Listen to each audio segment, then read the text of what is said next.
Magandang gabi, pambungad sa ating newscast. Dagsana sa mga paliparan ang mga kababayan nating uuwi ng probinsya o kaya'y magbabakasyon sa ibang bansa ngayong Holy Week. Samantala, ipapataw na po simula Miyerkules Santo, April 1 ang mas mataas na fuel surcharge dahil sa taas singil sa jet fuel. Kaya't asahan na rin ang mas malaking gastos sa airfare. Ang balitang A to Z ni Ace Cruz.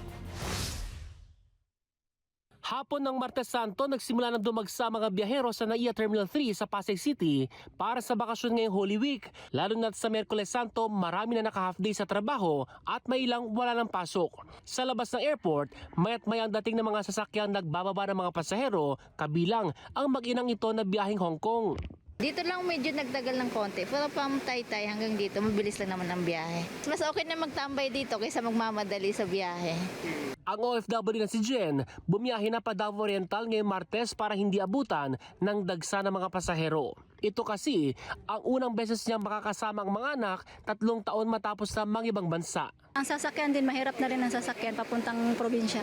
Tansya ng New NAIA Infracorp na private operator ng NAIA, aabot sa 1.35 million ng mga pasahero ang dadagsa mula nitong March 28 hanggang April 5 Easter Sunday sa Terminal 1 hanggang 3. Sa ating terminal, sa paliparan natin sa NAIA, ay okay naman po, no?